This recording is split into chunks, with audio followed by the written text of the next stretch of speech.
First of all, I want to give condolence to the Sherman family for the loss of their loved one. This crime occurred in 2013, so it's been a while. And it is not the only unsolved homicide that we have, and we want to give the same recognition to all of the families of those who have a member of their family who's been killed and we have not yet solved the crime.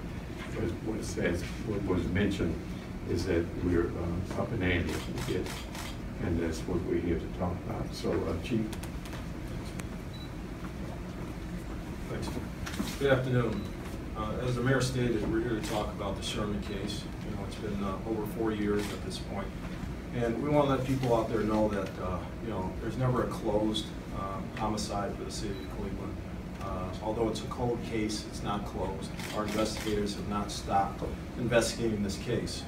And we're making the plea again for anybody out there with information that may solve this case, or as the mayor stated earlier, the other unsolved homicides we have in the city. We definitely want you to give us a call. We know this time of year is especially difficult for families that have lost loved ones, especially mothers. Mother's Day weekend is coming up, so we want people to know that our hearts and prayers are with them, and that our officers don't sleep on these things, and we need the public's help, mainly.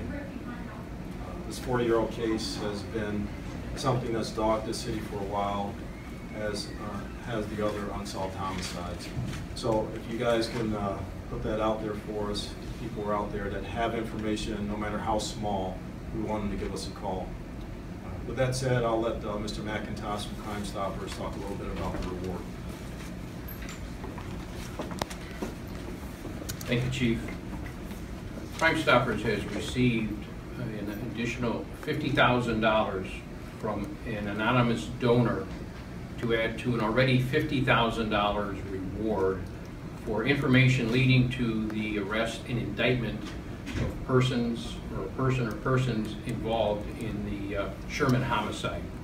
This is the largest reward that Cuyahoga County Crime Stoppers has offered since its inception nearly 33 years ago. And to follow up as to what the Chief said in 2 areas, Mother's Day weekend is here, and this lady was an innocent mother who was stabbed to death, stalked, and killed in downtown Cleveland.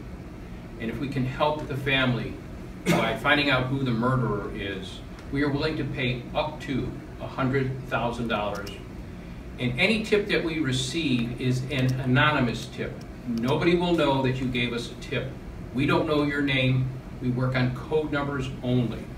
So if you're a member of someone's family, if you're a member that, if you're someone who works with a person that you think might have some information or might be a suspect in this case, or if you've overheard someone speaking about this, do not hesitate to call Crime Stoppers, as you will remain anonymous. In addition to that, even though this case itself is up to $100,000 in reward money, we will take any tips that you may have on any unsolved homicides, because we work closely with the Cleveland Police Homicide Unit, and each of us are working diligently to try to resolve a number of the homicides that have occurred for which no one has been arrested. Deputy Chief Tamba. Thanks. A short update on the case. We continue to investigate this case, and we have received some leads and some tips through Crime Stoppers that have all been vetted and investigated. But at this point, there's not enough evidence to take the case in front of a grand jury for the beginning of the prosecution.